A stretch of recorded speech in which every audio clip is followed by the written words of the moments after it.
Bismillahirrahmanirrahim. Assalamu alaikum dear students. This is lecture number 9 for grade 5, unit number 2, the life cycle of flowering plant.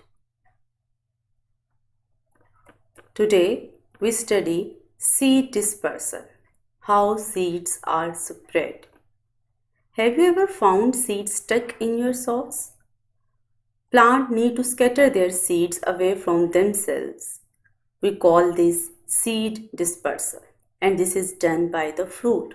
Basically, a fruit has two jobs: to protect the seed inside and to help spread the seeds. Now we see how the seeds are dispersed. Seed dispersal is the topic of our lecture today. The seed is dispersed in 4 ways. These are wind, by water, by animal, and by explosion. The first method is by wind, dispersal by wind. Here you can see some examples of the seeds which are dispersed by the wind. Some seeds are carried to new place by the wind. These seeds are very light. The seeds of the orchid are almost as fine as dust. Many have hairy growth which act like little parachutes and carry the seeds far away from the parent plant. The seeds of the dandelion are carried by the wind. The second method is dispersal by water. In the picture you can see the examples of the seeds which are dispersed by the water. Water lily and the coconut palm are carried by water. Coconuts can travel for thousands of the kilometers across seas and oceans as well, and the original coconut palm on the South Sea islands grew from fruits which were carried there from the mainland by ocean currents. The third method of the seed dispersal is dispersal by animals. Yes, the seeds are also dispersed by the animals. The animal eat the fruit, but only the juicy part is digested.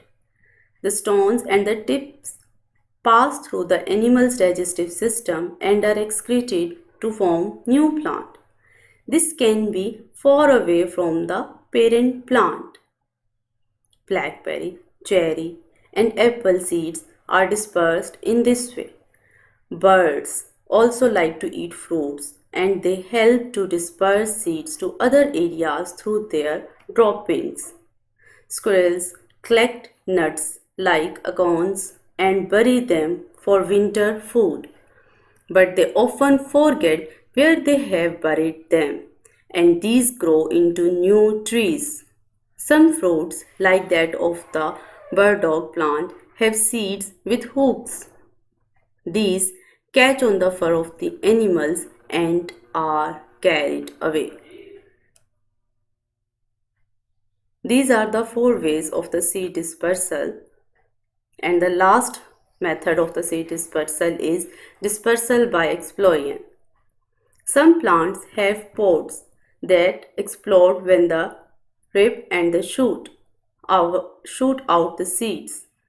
Lupins, gorse, and broom scatter their seeds in this way. Pea and bean plants also keep their seeds in a pod. When the seeds are ripe and the pods has dried, the pods burst open and the peas and the beans are scattered. Yes, students, I hope you understand the different ways of the seed dispersal, and here is a home task for you. Please write the answers of these questions. The question number 1 is define seed dispersal. List method of seed dispersal including examples of plants for each method. Discuss advantage of each method. Thank you so much, students. In the next lecture, we will study some more examples of seed dispersal. Thank you so much, students. Stay blessed.